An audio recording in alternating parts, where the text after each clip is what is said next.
बात करते हैं पुष्पी पादपों में लैंगिक जनन की। और उसका सबसे पहला क्वेश्चन है, और वो पहला क्वेश्चन है, परागकण गोलाकार होते हैं जिनका व्यास कितना होता है। जो गोलाकार होता है उनका व्यास कितना होता है। तो आपको बता दूं, 25 से 50 माइक्रोमीटर, 40 से 50 माइक्रोमीटर, 50 से 100 माइक्रोमीटर, 60 से 120 माइक्रोमीटर। तो इनके जो व्यास होता है इनका, वो होता है 25 से 50 माइक्रोमीटर तक होता है। तो ऑप्शन हो गया ए इसका।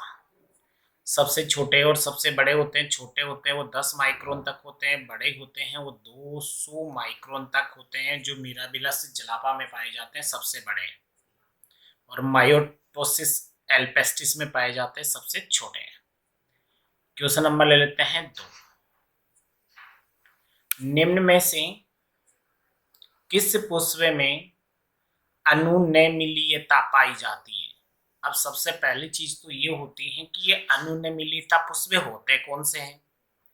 ये ऐसे पुष्प होते हैं जो कभी खिलते नहीं है। ये पुष्प कभी नहीं खिलते हैं,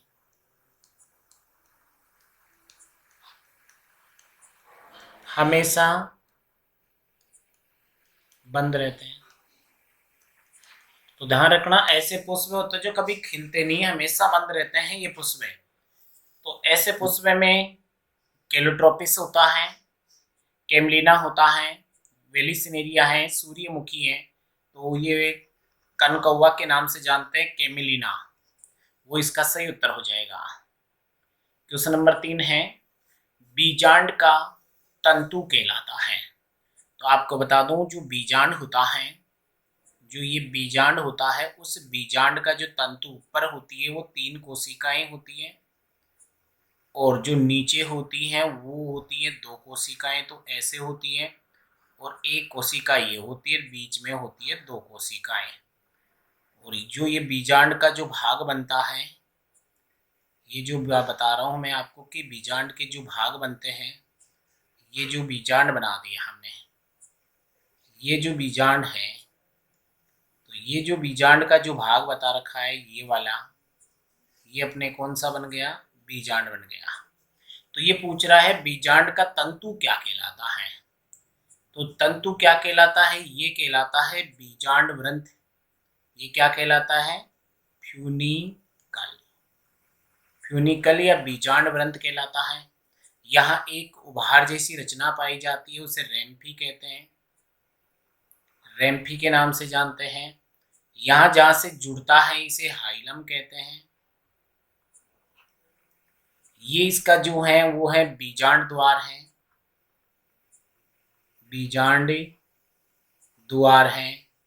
बीजांड द्वार के विपरीत में होता है निभाग, विपरीत में होता है निभाग। और ये जो अंदर वाला है ये है भ्रूण कोश, भ्रूण कोश है भाई। ये क्या है, भ्रूण कोश है। क्या है ये, भ्रूण कोश है।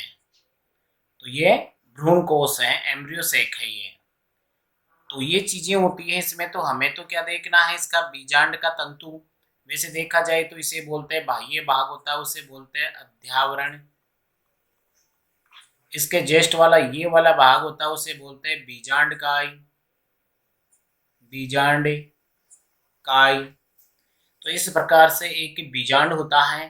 तो इसका उत्तर हो गया बीजांड व्रंत। क्वेश्चन है, परागकण निम्न में से बने होते हैं। परागकण निम्न में बनते हैं। तो आपको बता दूं, जो परागकण बनते हैं वो परागकण बनते हैं, एक ऐसी रचनाएं होती है, एक दीपालित रचनाएं हैं, एक ऐसी दीपालित रचनाएं हैं। और इस दीपालित रचना को बोलते हैं परागकोश, परागकोश या एंथर कहते हैं। ये जो भाग होता है इसे यूजी कहते हैं, और ये भाग होता है उसे पू तंतु कहते हैं। तो इस भाग में क्या बनते हैं, इस भाग में परागकण बनते हैं। तो परागकण कौन से भाग में बनते हैं, परागकोश या एंथर में बनते हैं। क्वेश्चन नंबर लेते हैं 5। प्राकणों का बाह्य आवरण बना होता है। देखो भाई, प्राकणों के जो बाह्य आवरण होता है वो किसका बना होता है? तो प्राकण होते हैं हमेशा खुरदरे होते हैं। प्राकण होते हैं वो कैसे होते हैं? खुरदरे होते हैं। प्राकण हमेशा ऐसे भाग होते हैं, खुरदरे होते हैं। इस प्रकार से प्राकण होते हैं। जो ये खुरदरे वाला भाग है, ये भाग है। जो अंदर की झिल्ली होती है वो पतली झिल्ली पाई जाती है, रिक्तिका पाई जाती है, केंद्रक होता है इसमें। तो ये होता है। तो ये जो बाह्य भाग है जिसे हम बाह्य चोल कहते हैं, बाह्य चोल कहते हैं, ये बाह्य चोल बना होता है स्पोरोपोलेनिन का। किसका बना होता है? ये स्पोरोपोलेनिन का बना होता है। और आपको बता दूं, ये स्पोरोपोलेनिन है, आज तक कोई पदार्थ ही नहीं बना जो इसको अपगठित करते हैं, इसलिए परागकण लंबे समय तक सुरक्षित रहते हैं। यह आंतरिक झिल्ली है, ये पैक्टिन और सेलुलोज की बनी होती है, तो हम बोलते हैं इसको पैक्टो सेल्यूलोज। सेल्यूलोज क्या बोलते हैं इसे? पैक्टोसेल्यूलोज की बनी होती है ये। तो इसे बोलते हैं, जो आंतरिक झिल्ली होती है उसे अंतःचोल कहते हैं हम, अंतःचोल कहते हैं भाई। और अंतःचोल किसका बना होता है? पैक्टोसेल्यूलोज का। बाह्य चोल किसका बना होता है? स्पोरोपोलेनिन का। तो प्राकणों का बाह्य चोल किसका बना होता है? वो स्पोरोपोलेनिन का बना होता है। क्वेश्चन नंबर ले लेते हैं 6।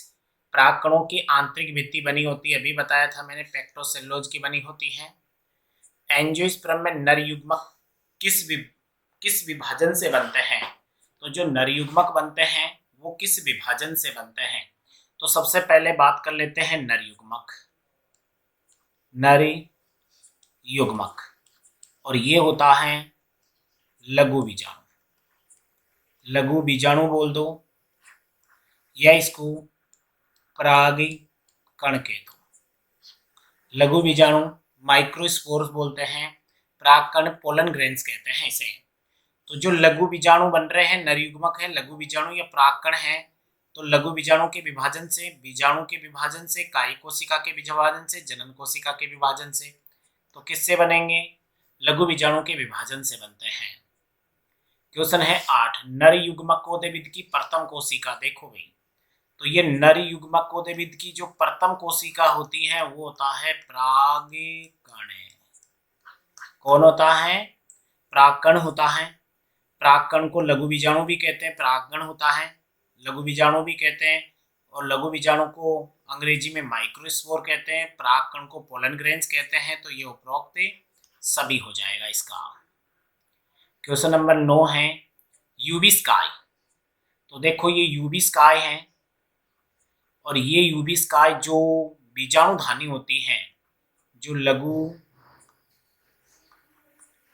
बीजाणुधानी है, जो लघु बीजाणुधानी है, उस धानी की अंतिम परत होती है, आंतरिक परत होती है टेपिटम। टेपिटम उसमें पाई जाती हैं। और ये काम क्या करती है यूवी स्काई? इसी से स्पोरोपोलेनिन का निर्माण होता है। स्पोरोपोलेनिन का निर्माण होता है, तो किससे होता है? यूवी स्काई से होता है। तो किसमें पाई जाती है? टेपिटम में पाई जाती है। क्वेश्चन नंबर 10 है प्राककोश से प्राकणों का उसी पादप के अन्य पुष्प की वर्तिका पर। तो देखो, प्राककोश से प्राकणों का उसी पादप के अन्य पुष्प की वर्तिकाग्र तक पूछना है। देखो, आपको बता दूं, स्वपरागण 2 प्रकार के बताए थे। सजात पुष्पी परागण होता है, और स्वपरागण में ऑटोगेमी होता है, जिसे सजात, एक तो संयुग्मन बोलते हैं, एक सजात पुष्पी परागण कहते हैं। तो संयुग्मन होता है, उसी में तो उसी पुष्प पर होता है। लेकिन सजात पुष्पी परागण, सजात पुष्पी परागण, तो क्या होता है? सजात पुष्पी परागण होता है। तो इसमें स्वपरागण होगा, और स्वपरागण में सजात पुष्पी परागण होता है इसमें। क्वेश्चन है फीलीफार्म उपकरण निम्न का अभिलक्षण है। तो ये फीलीफार्म उपकरण होता है, तो ये जो भ्रूण कोश होता है, आपको बताऊं, जो ये भ्रूण कोश होता है, ये 3 कोशिकाएं तो ऊपर हो गई, और ये 2 कोशिकाएं यहाँ होती हैं और एक कोशिका यहाँ और 2 कोशिका यहाँ होती है। तो जो ये कोशिकाएं नजर आ रही है आपको, ये कोशिकाओं को बोलते हैं हम साई कोशिका। कौन सी कोशिका कहते हैं? या साइनेजिड सेल्स बोलते हैं। इसे प्रतिमुखी कहते हैं, प्रतिमुखी कोशिका कहते हैं, या एंटीपोडल कहते हैं, एंटीपोडल सेल भी बोल देते हैं इनको। ये जो है ये काय कोशिका बड़ी होती है जिसे केंद्रीय कोशिका कहते हैं, केंद्रीय कोशिका कहते हैं इसे। तो ध्यान दीजिए, हम बात कर रहे हैं फीलीफार्म जो उपकरण होता है। ये उपकरण आपको बता दूं कि यहाँ होता है ये उपकरण, ये फीलीफार्म उपकरण है। तो ये कौन सा उपकरण है यहाँ पर? ये है फीलीफार्म उपकरण। और ये फीलीफार्म उपकरण किस में पाया जाता है? साई कोशिकाओं में पाया जाता है। क्वेश्चन नंबर ले लेते हैं 12। पोलिनियम परागपिंडे। तो आपने देखा होगा कई बार जो आँख होता है उसमें सारे के सारे जो परागकण होते हैं एक पिंड में होते हैं और एक साथ फटते हैं तो बाहर निकल जाते हैं। तो ये पोलिनियम या परागपिंड बोलते हैं, वो आँख में या मदार में होता है। क्वेश्चन नंबर 13 ले लेते हैं। एक द्विलिंगी पुष्प जो अपने जीवन काल में कभी नहीं खिलता है। एक ऐसा पुष्प है जो अपने जीवन काल में कभी नहीं खिलता है, हमेशा बंद रहता है। और मैंने अभी बताया था जो बंद रहता है पुष्प अनुनेमिलियता बोलते हैं इसे। क्वेश्चन नंबर 14 है। परागकोश में क्रम से बाह्य भित्ति व सबसे आंतरिक भित्ति। तो परागकोश की सबसे बाह्य भित्ति कौन सी होती है और सबसे आंतरिक भित्ति कौन सी होती है? तो परागकोश और परागकोश में होती है लघु बीजाणुधानी, और लघु बीजाणुधानी की सबसे बाह्य भित्ति, सबसे आंतरिक भित्ति। तो आपको पता होगा सबसे बाह्य भित्ति एपिडर्मिस होती है। इसमें जो भाग होते हैं वो एपिडर्मिस होती हैं, एपिडर्मिस होती हैं सबसे बाहर। तो उसके बाद में एंडोथीसियम होती है, एंडोथीसियम होती हैं। उसके बाद में मिडिल लेयर होती है और उसके बाद में टेपिटम होती है। तो ध्यान दीजिए, सबसे बाहर तो एपिडर्मिस, फिर एंडोथीसियम, फिर मिडिल लेयर्स और सबसे अंदर होती है टेपिटम। तो सबसे बाहर वाली एपिडर्मिस और सबसे अंदर वाली टेपिटम होती है। पुष्प है तो रूपांतरित जड़, जड़ एक पुष्प नहीं हो सकता है, जड़ वाला नहीं होगा। रूपांतरित पर्णी नहीं होगा, रूपांतरित परो है। तो पुष्प क्या है? एक रूपांतरित परो है भाई। और जो पुष्प के भाग होते हैं वो पर्ण के रूपांतरण हो सकते हैं, जैसे पुंकेसर है, जायांग है, ये किसके रूपांतरण हो सकते हैं? ये एक पर्ण के रूपांतरण होते हैं। जो जायांग है प्लस पुंकेसर है, ये किसके रूपांतरण हो सकते हैं? पर्ण के। लेकिन पुष्प किसका रूपांतरण है? प्रहो का रूपांतरण है। क्वेश्चन नंबर 16 है। परागकोश भित्ति की कौन सी परत एंजाइम और हार्मोन दोनों ही निकाल देती है? एंजाइम भी और हार्मोन दोनों का ही स्रावित करती है, तो एकमात्र होती है टेपिटम कोशिका। क्वेश्चन नंबर 17 है। मैग्नोनिया में किस प्रकार के चतुष्क लघु बीजाणु पाए जाते हैं? तो संधिपार्श्व नहीं होता है, चतुष्फल के द्विबीजपत्री पौधों में होता है, संधिपार्श्व एक बीजपत्री में होता है, और इसमें क्रोशित होता है। कौन सा होता है? इसमें क्रोशित होता है। क्वेश्चन है संयुक्त परागकण। तो संयुक्त परागकण पाए जाते हैं कोमेलिन में, ड्रोसेरा में, डिमिज में या सभी में। तो आपको बता दूं कि ड्रोसेरा में क्या पाए जाते हैं? संयुक्त होते हैं परागकण। क्वेश्चन नंबर 19 है। पराग एलर्जी। तो कौन से परागकण एलर्जी उत्पन्न करते हैं भाई? चीनापोडियम और पार्थेनियम, जो गाजर घास बोलते हैं, इन दोनों के ही मानव में एलर्जी उत्पन्न करते हैं। क्वेश्चन है स्फुटित परागकोश में, स्फुटित परागकोश से मुक्त परागकण होते हैं। तो हमेशा जो परागकण होते हैं वो 2 कोशिकाएं होती है इसमें, एक कायिक कोशिका होती है और एक जनन कोशिका होती है। एक कायिक कोशिका होती है और एक जनन कोशिका होती है। तो जो परागकण होता है वो द्विकोशिकीय अवस्था में ही क्या करता है, द्विकोशिकीय और द्विकेंद्रीय अवस्था में क्या करता है, द्विकोशिकीय और द्विकेंद्रीय अवस्था में ही परागण करता है। तो इसमें एक तो कोशिका हो जाएगी, उसे बोलेंगे हम कायिक कोशिका। एक होती है उसे तो कायिक कोशिका कहते हैं, दूसरी होती है उसे कहते हैं जनन कोशिका। तो कौन सी अवस्था में कर रहा भाई ये देखो, कायिक कोशिका जनन कोशिका द्विकोशिकीय अवस्था में होता है और द्विकेंद्रीय होता है। कैसा होता है, द्विकेंद्रीय होता है। क्वेश्चन नंबर 21 है, पुपवर्ता प्रोटोएंड्रस से, तो जो भी नर अंग होता है पहले परिपक्व होता है, वो गुड़हल में, सूर्यमुखी में, कपास में, इन सभी में होता है। ये क्वेश्चन है, परागकणों को पोषण प्रदान करती है। तो पोषण देने वाली एक ही होती है, परागकणों को पोषण देने वाली होती है पोषक कोशिकाएं। कौन सी कोशिकाएं होती है, पोषक कोशिकाएं होती हैं। और पोषक कोशिकाएं होती हैं वो होती हैं टेपिटम कोशिकाएं। कौन सी होती हैं, टेपिटम कोशिकाएं होती है। क्वेश्चन नंबर 23 है, परिपक्व पोलिगोनम भ्रूणपोष से, कौन सा भ्रूणपोष है भाई, भ्रूणकोष है। परिपक्व पोलिगोनम भ्रूणकोष में कितनी कोशिकाएं और कितने केंद्र हैं, यहां जो नजर आ रहा है आपको ये भ्रूणकोष ही है।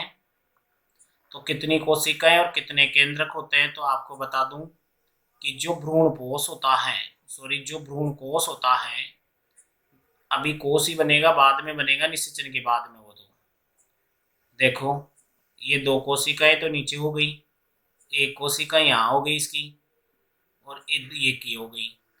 एक कोशिका ये है, एक ये हो गई केंद्रक इसका, एक ये केंद्र हो गया। तो सबसे पहले तो देखो कोशिका, तो 1 2 3 4 5 6 7, कोशिका तो हो गई 7, केंद्रक गिन लो 1 2 3 4 5 6 7 और 8, तो केंद्रक भी कितने हो गए 8। तो 7 कोशिकीय और 8 केंद्रीय अवस्था होती है, वो भ्रूण कोष कहलाता है। क्वेश्चन नंबर 24 है, अंडप बीजांड धारण करने वाली रूपांतरित पर्ण है। मैंने बोला था अंडप होता है, कार्पल्स बोलते हैं, जो बीजांड धारण करने वाली रूपांतरण परत है जिसे कहते हैं।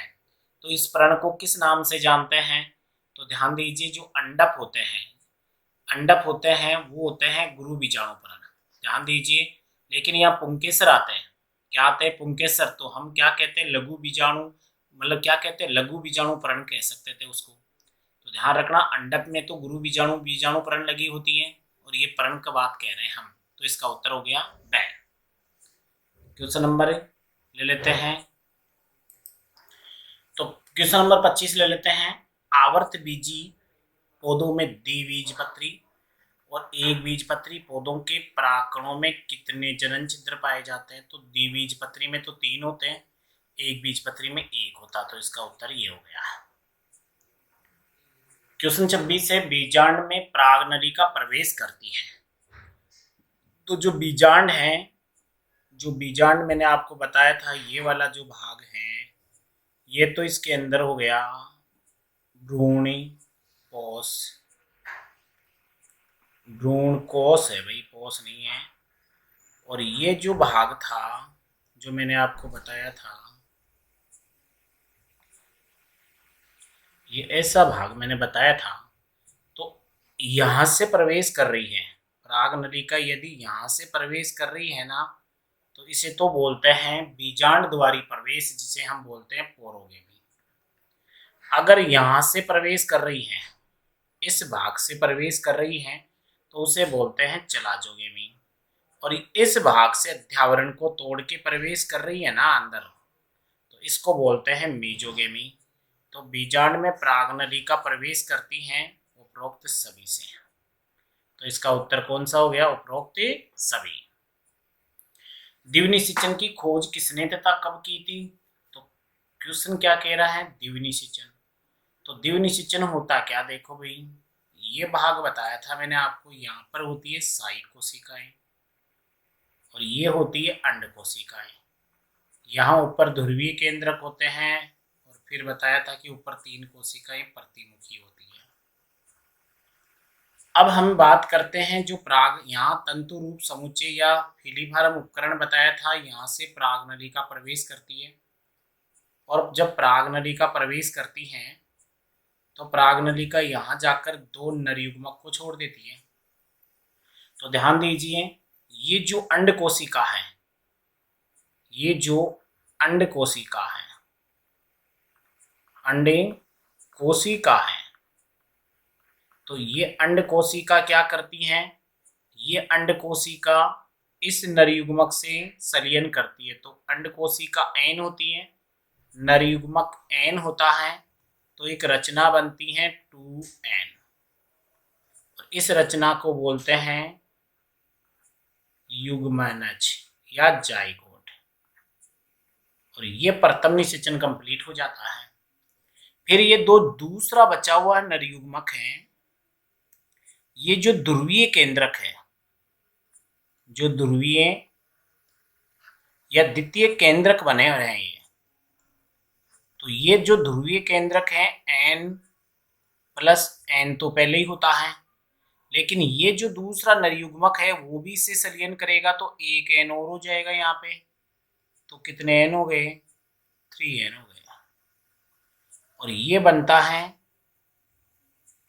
भ्रूणपोष। क्या बन जाता है, भ्रूणपोष बन जाता है, एंडोस्पर्म बन जाता है। क्या बन जाता है, तो देखो कितनी बार हुई निषेचन की क्रिया, एक बार तो यहाँ हुई और एक बार यहाँ हुई, तो कितनी बार हो गई, 2 बार हो गई, इसलिए इसे द्विनिषेचन या दोहरा निषेचन कहते हैं। और इसकी खोज की थी नवासिचन ने, SG नवासिचन ने की थी लिलियम व फ्रिटिलेरिया पादप में। क्वेश्चन नंबर 28 से आवर्त बीजी पौधों में निषेचन की खोज, तो निषेचन की खोज करने वाला है, आवर्त बीजी पादपों में निषेचन की खोज की थी, तो निषेचन की खोज की थी स्टार्सबर्गर ने। क्वेश्चन नंबर है 29, बीज के अंत्य आवरण को कहते हैं। तो बीज में 2 आवरण होते हैं, जो आपको बता दूं कि अध्यावरण होता है, जो अध्यावरण होता है, यह अध्यावरण बाद में बीज चोल में बदल जाता है, बीज चोल में बदल जाता है। और जो द्विबीजपत्री पादप होते हैं उसके 2 बीज होते हैं। देखो अंत्य आवरण को तो टेगमेन कहते हैं और बाह्य आवरण होता है उसे टेस्टा कहते हैं। क्वेश्चन है द्विनिषेचन, तो ध्यान दीजिए द्विनिषेचन किस समूह के पादपों में होता है, तो जिम्नोस्पर्म में द्विनिषेचन नहीं होता है, ब्रायोफाइटम में नहीं होता है, टेरिडोफाइटम में नहीं होता है। किसकी पहचान होती है, एंजियोस्पर्म की, आवर्त बीजी पादपों की। आवर्त बीजी पादपों में भ्रूणपोष से, ध्यान दीजिए जो अभी बनाया था मैंने भ्रूणपोष से, अभी आपको जेस्टी भ्रूणपोष बताया था कैसा बनता है। ये देखिए भ्रूणपोष बना हुआ है 1 2 3 3, तो 3 कैसा होगा, त्रिगुणित होगा। भ्रूणपोष कैसा हो जाएगा, तो इस उत्तर का क्या हो जाएगा, इसका त्रिगुणित हो जाएगा। क्वेश्चन है लीची, और लीची में जो खाने वाला भाग होता है वो तीसरा अध्यावरण होता है। खाने वाला भाग होता है लीची होता है जिसमें कौन सा, तीसरा अध्यावरण पाया जाता है।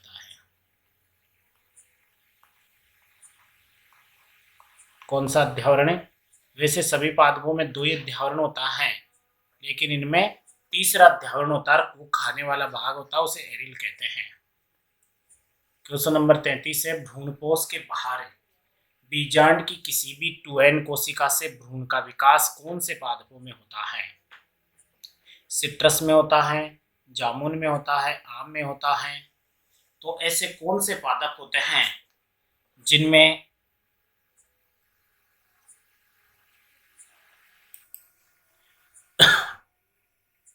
तो इसका जो उत्तर है, तो हम बताए सिट्रस, जामुन, आम, तो उपरोक्त सभी होते हैं। क्वेश्चन लेते हैं 34 नंबर, फोइनिक्स डेक्टिलीफ्लोरा एक खजूर है के बीजों की जीवन क्षमता कितने समय की होती है, तो आपको बता दूं इसकी जीवन क्षमता होती है 2000 वर्ष की पाई गई है। क्वेश्चन है 35 से भ्रूण कोश की कौन सी कोशिका में दो ध्रुवीय केंद्रक एवं संग्रहित भोज्य पदार्थ है। तो हमें ध्रुवीय केंद्रक हैं वो एकमात्र केंद्रीय कोशिका में मिलते हैं। क्वेश्चन है गुरु बीजाणु जनन में कितने गुरु बीजाणुओं का निर्माण होता है। देखो भाई, गुरु बीजाणु जनन में गुरु बीजाणु तो बनते हैं 4, लेकिन क्रियाशील होता है, क्रियाशील होता है वो होता है 1। क्वेश्चन 37 है कौन से समूह में एक पतली परत के रूप में बीज पर आवरण पाया जाता है जिसे पेरिस्पर्म कहते हैं। बहुत ही बढ़िया प्रश्न आता है, एक बीजपत्री में होता है ऐसा। क्वेश्चन है 38 से आवर्त बीजी पादपों में कितने अध्यावरण पाए जाते हैं। तो आवर्त बीजी पादपों में तो 2 ही होते हैं। मैंने बोला था अभी एक लीची में 3 होता है, जो खाने वाला भाग एरिल होता है। क्वेश्चन 39 से एक भ्रूणकोश में अंड समुच्चय की घटक कोशिकाओं के नाम हैं। तो जो भ्रूणकोश होता है, तो मैंने बार बार आपको बताया है भ्रूणकोश होता है तो 3 कोशिका तो कहाँ होती है, ऊपर होती है ऐसे, और 2 कोशिका हो गई यहाँ पे साई कोशिकाएं बोलते हैं इन्हें। एक कोशिका यहाँ हो गई जिसको अंड कोशिका कहते हैं, 2 केंद्रक यहाँ हो गए। तो एक कोशिका तो ये वाली हो गई, एक वाली ये हो गई, एक ये हो गई। तो एक भ्रूणकोश में अंड समुच्चय की बात करते हैं तो इन तीनों को मिलाकर बोलते हैं अंड समुच्चय। अंड समुच्चय नहीं आए तो अंड उपकरण आता है। तो इसका उत्तर हो गया, दोनों को मिलाकर बोलेंगे। क्वेश्चन है मायोसोटिस एल्पेस्टिस। मायोसोटिस एल्पेस्टिस में परागकण सबसे छोटे आकार के होते हैं, 10 माइक्रोन मीटर के होते हैं। क्वेश्चन है मिराबिलस जलापा के, और मिराबिलस जलापा में सबसे बड़े आकार के होते हैं 200 माइक्रोन मीटर के। क्वेश्चन है 42 है बीजाणु जनन कोशिका में अर्धसूत्री विभाजन के द्वारा कितने लघु बीजाणु बनते हैं। तो लघु बीजाणु बनते हैं 4।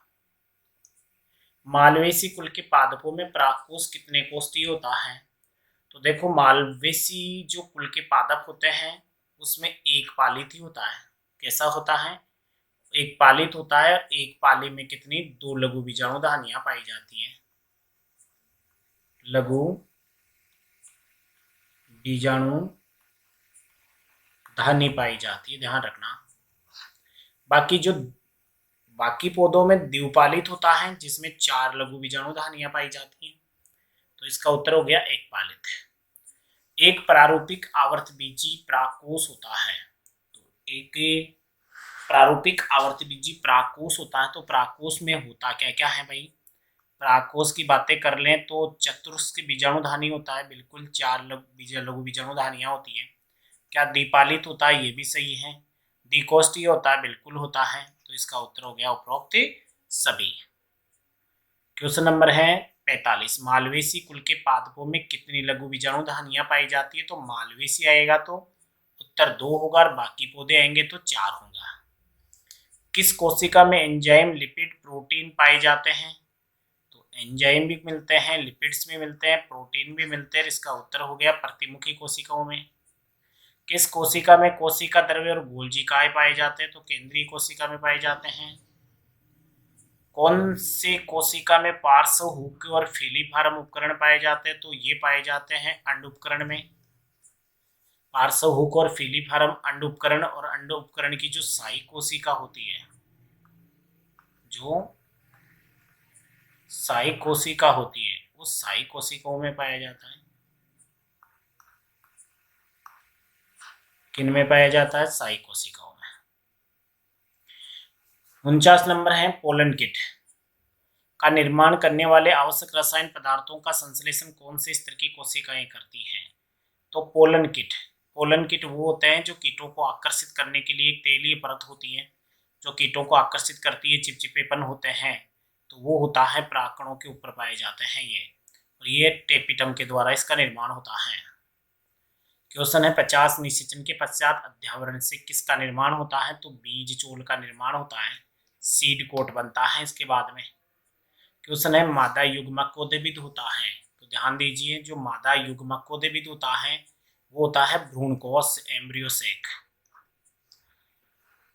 क्वेश्चन है 52 कभी कभी बीजांड व्रंथ के जुड़ने के स्थल पर उभारनुमा संरचना पाई जाती है जिसे रेम्फी कहते हैं, रेफी के नाम से जानते हैं भाई।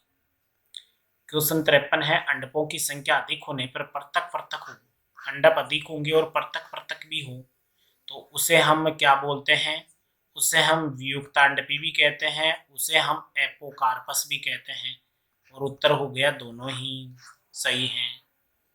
क्वेश्चन है अंडकों की संख्या अधिक होने पर सभी संयुक्त हो, जब संयुक्त हो तो साइनोकार्पस भी बोलते हैं, युक्तांडपी भी बोलते हैं, और दोनों ही सही हो जाएंगे इसमें भी। क्वेश्चन है परागकणों को ग्रहण करने वाली पुष्प की रचना है, तो परागकणों को ग्रहण कौन करती है, वर्तिका करती है, वर्तिकाग्र करती है। कौन करती है, वर्तिकाग्र। क्वेश्चन नंबर है 56 आवर्तबीजी पादपों के 82% कुलों में कौन सा बीजांड पाया जाता है, तो प्रतिप या एनाट्रोपस बीजांड पाया जाता है। क्वेश्चन नंबर 57 है भ्रूणपोष की केंद्रीय कोशिका वे अन्य 6 कोशिकाएं होती हैं, तो जो भ्रूणपोष की केंद्रीय कोशिका होती है वो तो होती है द्विगुणित और बाकी सभी कोशिकाएं होती है अगुणित होती है। क्वेश्चन नंबर 58 है भ्रूणपोष एंडोस्पर्म में केंद्रकों की संख्या होती है, तो देखो केंद्रकों की संख्या होती है तो ऊपर तो हो गया 3, बीच में 2 हो गए और नीचे भी कितने हो गए, 3 हो गए। तो कितनी हो गई भाई, 3 2 और 3, कितनी हो गई, 3 2 और 3। क्वेश्चन है 59 एल्गी ब्रायोफाइटा टेरिडोफाइटा में नर युग्मकों का स्थानांतरण होता है, ये जो भाग है वो है स्थानांतरण। क्या है ये, स्थानांतरण। तो ये स्थानांतरण किसके द्वारा होता है, ये होता है जल के द्वारा। क्वेश्चन है त्रिसलियन होता है, तो त्रिसलियन में कौन कौन सी चीजें मिलती हैं, एक तो नर युग्मक और 2 ध्रुवीय केंद्रक। तो आपको बताया था मैंने ऐसी रचनाएं थी, ये 2 रचनाएं थी, ये तो साई कोशिकाएं हो गई, ये अंड कोशिकाएं हो गई, यहाँ से गया कौन है, ये पराग नलिका गई, 2 नर युग्मक को छोड़ दिया और यहाँ 2 नर युग्मक बैठे हुए, पहले ध्रुवीय केंद्रक बैठे हैं। तो ये ध्यान दीजिए त्रिसलियन हो रहा है कि मतलब 2 यहाँ वाले n प्लस n और एक ये मिला तो प्लस n त्रिगुणित बन गया और भ्रूणपोष बन गया। तो इसमें एक तो नर युग्मक और 2 ध्रुवीय केंद्रों का सलियन होता है, इसलिए इसे त्रिसलियन कहते हैं। क्वेश्चन 61 है द्विनिषेचन में भाग लेते हैं, द्विनिषेचन में एक तो नर युग्मक और 2 ध्रुवीय केंद्रक, 2 तो नर युग्मक और 2 ध्रुवीय केंद्रक और 1 अंडकोशिका। तो ध्यान दीजिए 2 तो नर युग्मक भाग लेते हैं, 2 ही ध्रुवीय केंद्रक होते हैं और 1 अंडकोशिका होती है। 1 अंडकोशिका, 1 नर युग्मक और 2 ध्रुवीय केंद्रक नहीं, 1 नर युग्मक 2 ध्रुवीय केंद्रक में सलियन और 2 ही अंडकोशिका नहीं, तो इसका उत्तर हो गया ये वाला। क्वेश्चन 62 है एक बीजपत्री बीज के बीजपत्र को क्या कहते हैं, तो स्कूटेलम कहते हैं इसके बीजपत्र को। 63 है परिभ्रूणपोषी बीज कौन सा है, परिभ्रूणपोषी बीज, बीजांड का शेष रह जाता है इसलिए इसको क्या बोलते हैं, परिभ्रूणपोषी बीज कहते हैं।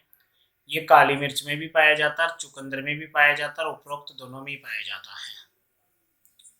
क्वेश्चन है भ्रूणपोषी बीज, जब भ्रूण का विकास होता है तो संपूर्ण भ्रूणपोष का उपयोग नहीं होता है और परिपक्व बीज में भ्रूणपोष पाया जाता है, तो ऐसे बीजों को बोलते हैं भ्रूणपोषी बीज। गेहूं भ्रूणपोषी है, मक्का भ्रूणपोषी है, बाजरा है, अरंड है, तो इसका उपरोक्त सभी है।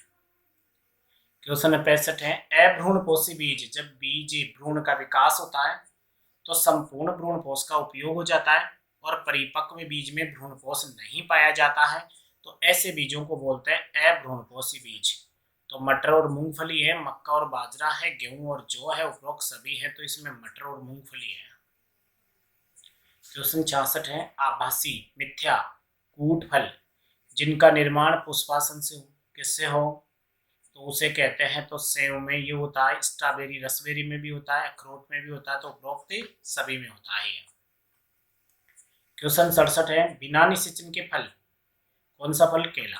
बनने की क्रिया को कहते हैं अनिषेक जनित फलन, पार्थेनोकार्पी, पार्थेनोजेनेसिस या अवयव। तो देखो अनिषेक जनित फल भी कहते हैं, पार्थेनोकार्पी भी कहते हैं, तो ये दोनों ही सही हो जाएगा। आर्किड फल में कितने लघु बीज उपलब्ध होते हैं? तो देखो आर्किड जो फल होते हैं उसमें 1000 बीज पाए जाते हैं। क्वेश्चन है 69, असंजन एपोमिक्सिस में बिना निषेचन घासों में एस्टेसिया में किसका निर्माण होता है? तो बिना निषेचन के क्या बन जाता है? बीज का निर्माण हो जाता है। स्त्री केसर में कौन कौन से अंग होते हैं? तो स्त्री केसर में जो जायांग होता है, वर्तिकाग्र भी होती है, वर्तिका भी होती है, अंडाशय भी होता है, उपरोक्त सभी हो जाएगा। क्वेश्चन है 71, द्विव निषेचन होता है।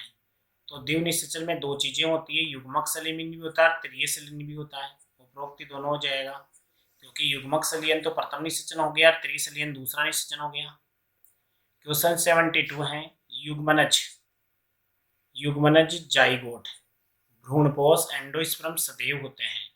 तो युग्मनज तो सदैव द्विगुणित होते हैं और भ्रूणपोष हमेशा त्रिगुणित होते हैं। क्वेश्चन ले लेते हैं 73, असंजनन नामक घटना कुछ पौधों में विशेष घास कुल में होती है। तो वे पौधे होते हैं, तो जो असंजनन होते हैं वो घास कुल में होती है, और आवर्तबीजी पौधे होते हैं वो।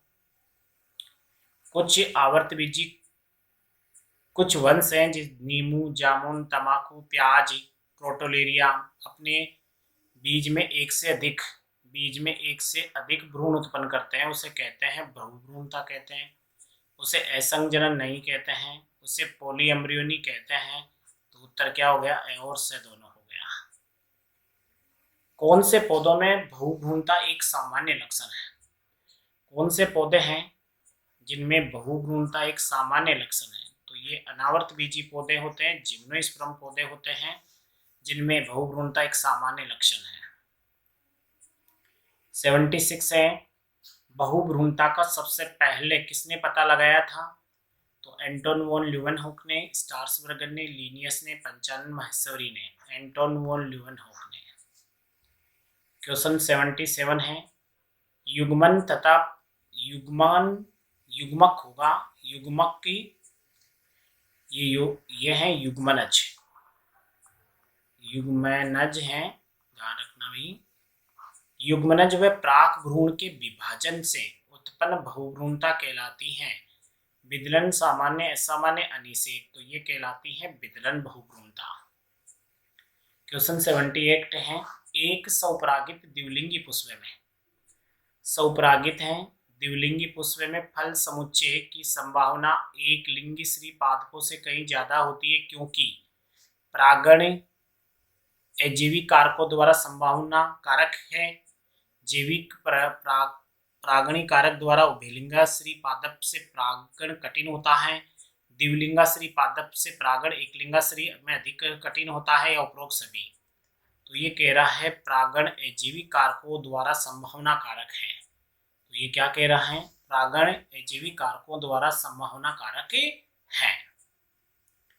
क्वेश्चन है 79, बीजोदुका अलैंगिक उत्पादन कहलाता है। बीजों का क्या करना है? अलैंगिक उत्पादन करना है, तो असंजनन कहलाता है। क्वेश्चन 80 है, लैंगिक जनन की सबसे महत्वपूर्ण घटना है। तो लैंगिक जनन की सबसे जो महत्वपूर्ण घटना होती है वो होती है निषेचन या युग्मक सलियन।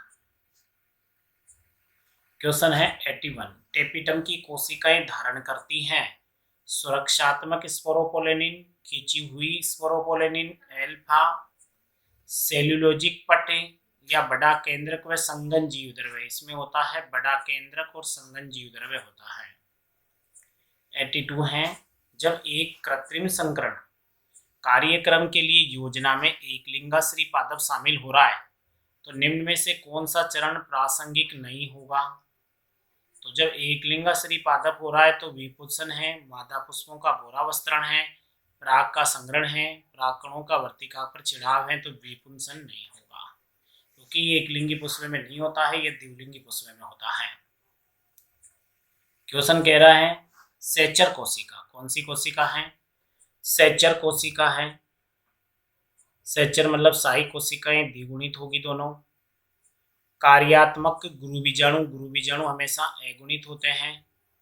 युग्मकोद्भिदी, जो युग्मकोद्भिद होते हैं वो भी अगुणित होते हैं। और एमएमसी कोशिकाएं होती हैं, जो मेगा स्पोर सेल्स होती हैं, वो कैसी होती हैं? 2n होती है। तो इसका उत्तर क्या हो गया? से हो गया। क्वेश्चन 84 है, एक प्रारूपिक लघु बीजाणुधानी में सुरक्षा का कार्य कौन करती है? तो लघु बीजाणुधानी में सुरक्षा का काम करती हैं, तो वो कौन कौन सी परत करती हैं? अधस्य त्वचा भी करती हैं, अंतस्य त्वचा भी करती है, और टेपिटम नहीं करती है, मध्य परत करती है। तो इसमें तीनों चीजें किसमें मिलेगी? ये ए, बे और दे मिलेगा। क्वेश्चन है, जिन पादपों में पुष्प कभी भी खुलते नहीं है बल्कि हमेशा बंद रहते हैं उसे कहते हैं? तो जिन पादपों में पुष्प खुलते नहीं है, हमेशा बंद रहते हैं, उन पादपों को अनुमीलियता पादप कहते हैं। क्वेश्चन 86 है, अधिकांश पादपों में प्रागनलिका बीजांड में प्रवेश करती है। तो मैंने बताया था कि प्रागनलिका बीजांड में 3 प्रकार से प्रवेश करती है, पोरोगेमी, चलाजागेमी और मीजोगेमी प्रकार से। तो अधिकांश जो प्रागनलिका प्रवेश करती है बीजांड द्वार से, निभाग से, अध्यावरण से या उपरोक्त सभी से, तो सबसे ज्यादा करती है वो बीजांड द्वार से ही करती है। क्वेश्चन 87 है, कदम में परागण होता है।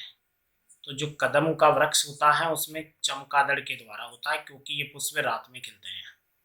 क्वेश्चन 88 है, भ्रूणपोष एंडोस्पर्म कौन कौन सा होता है? तो जो भ्रूणपोष होते हैं वो 3 होते हैं, केंद्रकीय भी होते हैं, हेलोबियल भी होते हैं, कोशिकीय भी होते हैं, उपरोक्त सभी होते हैं। केंद्रकीय जो भ्रूणपोष होते हैं ये नारियल में होता है। किसमें पाया जाता है? नारियल में केंद्रकीय भ्रूणपोष होता है। क्वेश्चन 89 है, तुख, मलंगा या साल्विया में परागण होता है। तो जो साल्विया पौधा है उसमें लीवर विधि के द्वारा कीट परागण होता है। क्वेश्चन 90 है, वेलिसनेरिया में परागण होता है। तो जो वेलिसनेरिया है उसमें कौन सा परागण होता है? अधिजल परागण, अधोजल परागण, कीट परागण या पक्षी परागण? तो आपको बता दूं, ये एक शौच जल में रहने वाला पौधा होता है। एक शौच जल में रहने वाला क्या है? एक पौधा होता है जो शौच जल में पाया जाता है। और यहाँ से जैसे नर पुष्प होते हैं, ये शौच जल में पाया जाता है। तो ध्यान दीजिए, इसके जो नर पुष्प होते हैं वो पहले ही टूटकर कच्ची अवस्था में पानी की सतह पर तैरते रहते हैं। ये इसके क्या हैं? नर पुष्प हैं, जो पहले ही टूट जाते हैं और पानी की सतह पर। अब मादा जो पुष्प होता है एक कुंडलित व्रंत की सहायता से होता है। किसकी सहायता से होता है? एक कुंडलित व्रंत की सहायता से पानी की सतह पर जाता है।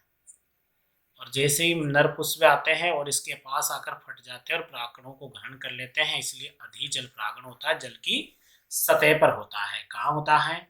जल की सतह पर होता है।